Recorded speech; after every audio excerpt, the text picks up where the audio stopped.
3:15 a.m. The Strait of Hormuz. A group of Iranian fastboats suddenly weaved through the gap between civilian ships. They accelerated straight toward the U.S. convoy. The U.S.S. Mason's CIWS was no longer within a safe firing range. Combat radar began to be flooded with false contacts as low-cost drones appeared just above the water's surface. And amid that chaos, no one could be sure which ship loaded with explosives was heading straight for the U.S. convoy. In just a few brief minutes, the entire battlefield began to spiral out of control. The U.S.S. Mason and U.S.S. Truxton maintained an escort formation around a convoy of civilian oil tankers moving through a narrow shipping lane. The Spy 1 radar began detecting sporadic surface signals emerging amid the clutter from fishing activity along the Iranian coast. Initially appearing as random movements, they quickly formed coordinated groups of high-speed attack vessels approaching from three directions. They were heading on, tailing the civilian vessel, and circling beyond the radar horizon near the islands. Iranian forces exploited the dense traffic, jammed electronic signals, and blended into civilian transponders.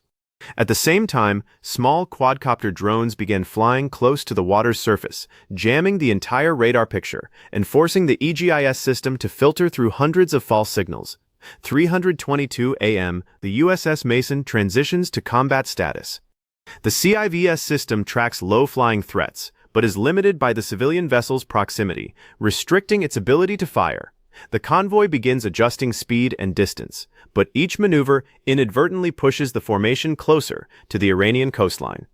Escort units continuously updated positions and collision risks. Within minutes, the tactical picture became chaotic and difficult to assess. Target identification became unreliable, and the distinction between civilian vessels and attacking forces vanished entirely. The escort commander realized this was a deliberate attempt to force the convoy into a pre-prepared kill zone along the coast, where ground-based defense systems were lying in wait.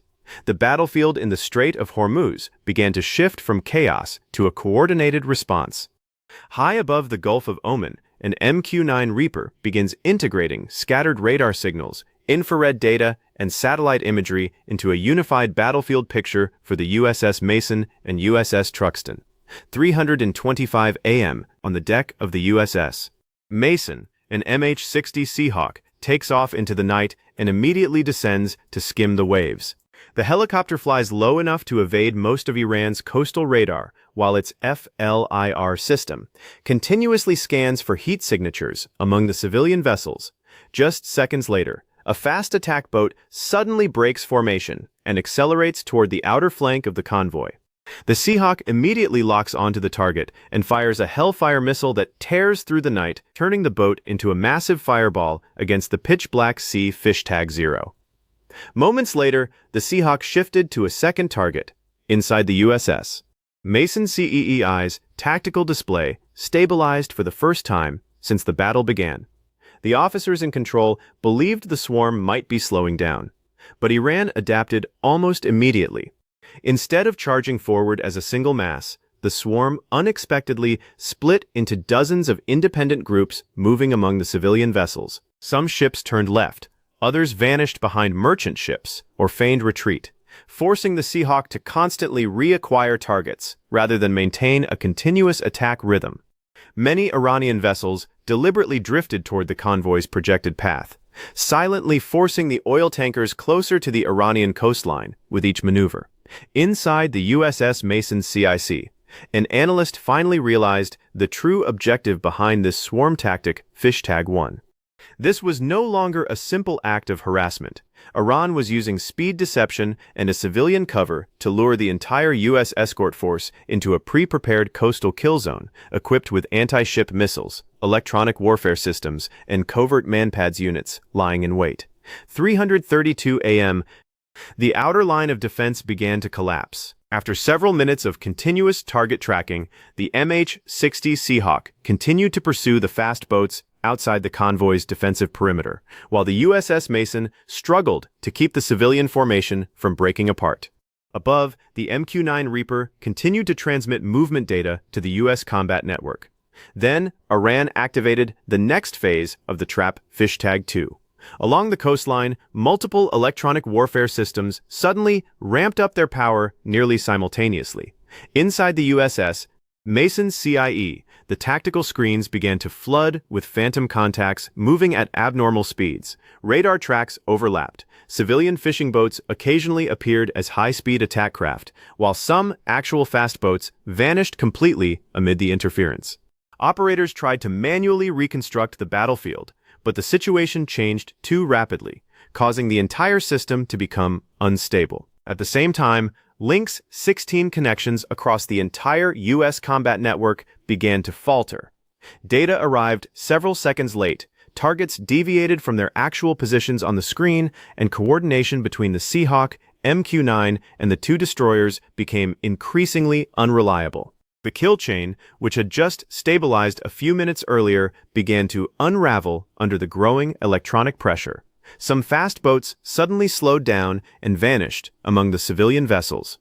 Meanwhile, another group accelerated through the gap that had just opened near the eastern flank of the convoy. With no stable target confirmation, U.S. forces were forced to hesitate before opening fire due to the risk of hitting civilian ships. 3:35 a.m. Then the Seahawk's cockpit was filled with a series of piercing warning sounds. A covert man-pads team along the shore subtly fired a missile at the helicopter. The pilot immediately dropped flares and forced the aircraft into a sharp, low-altitude turn just a few meters above the water's surface. The missile missed its target, but the attack was enough to force the Seahawk to abandon its firing position and temporarily withdraw from the outer defense layer. The moment the Seahawk retreated, the U.S. lost most of its ability to accurately lock onto targets outside the convoy's perimeter. Radar jamming continued to spread while the Iranian swarm exploited every second of the chaos.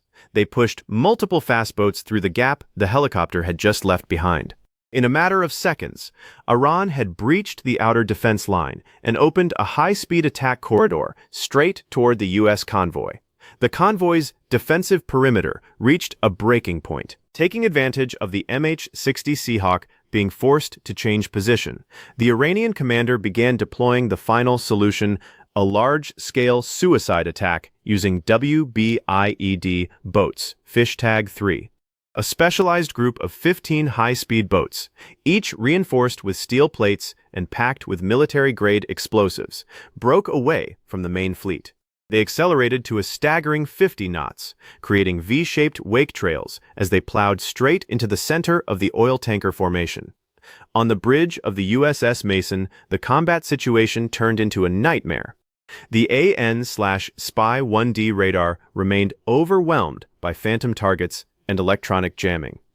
3:38 a.m.